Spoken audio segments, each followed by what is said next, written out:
What is up everyone, it's PWilhelm back with another video for Diablo 3. It has been a while since I made a video for Diablo 3, but the reason why I did not make any videos anymore is because Diablo decided to delete all my classes.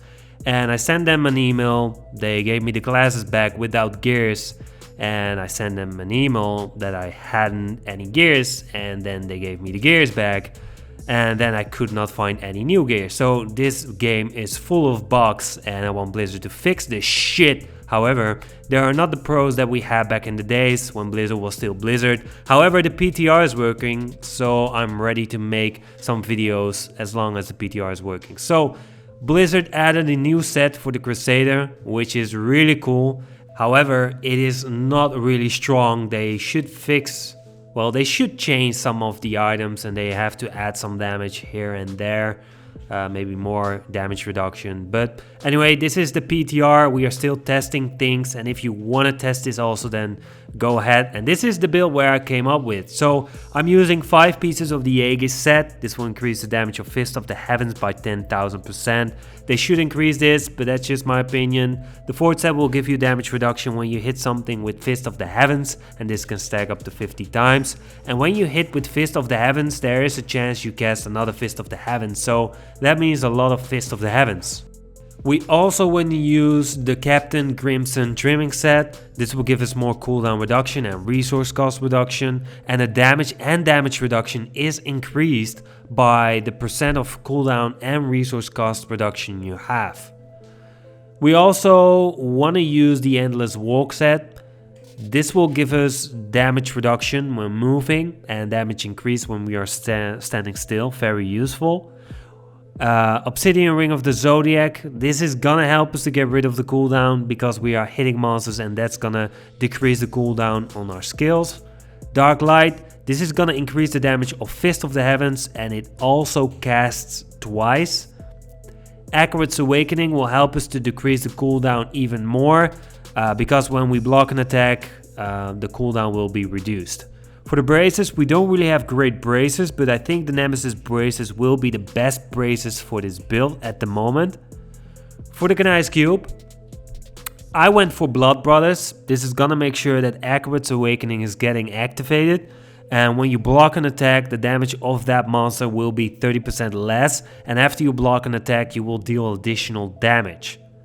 I went for Leoric's Crown, and that's not the right item. I had to use the Cassette's Court, but even in the PTR, I wasn't able to get this item. Anyway, if you have it, then Fist of the Heavens costs 40% less wrath, and the damage will be increased by a lot. And of course, Ring of Royal Grandeur to get the 6th set bonus. And that's pretty much it. For the legendary gems, you want to get Bane of the Trap for the damage, Bane of the Stricken to deal more damage against the Rift Guardian, and Gokuk of Swiftness for more cooldown reduction and attack speed. For your headgear, you want to be using a blue gem. This is going to give you more cooldown reduction, which is definitely something that we need.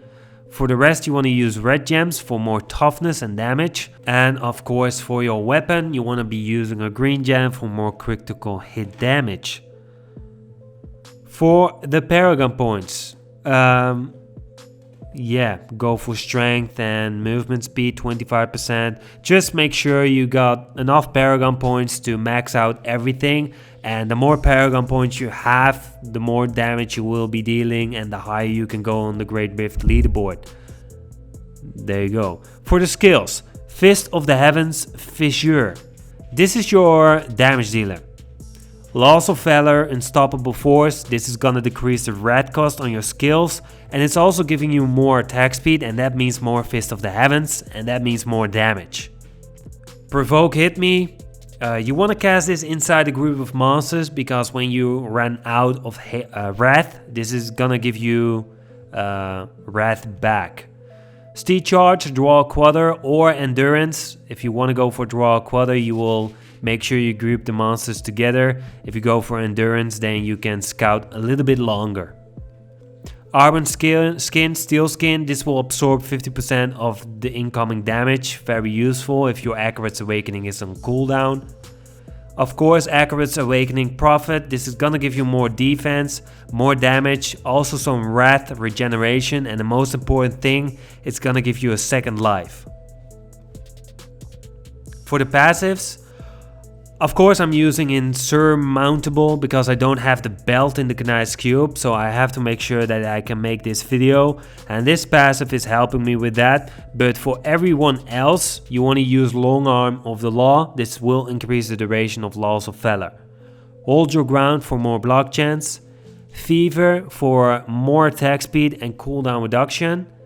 And as a last, of course, Finery, because that's gonna give you more strength. That means more toughness and damage.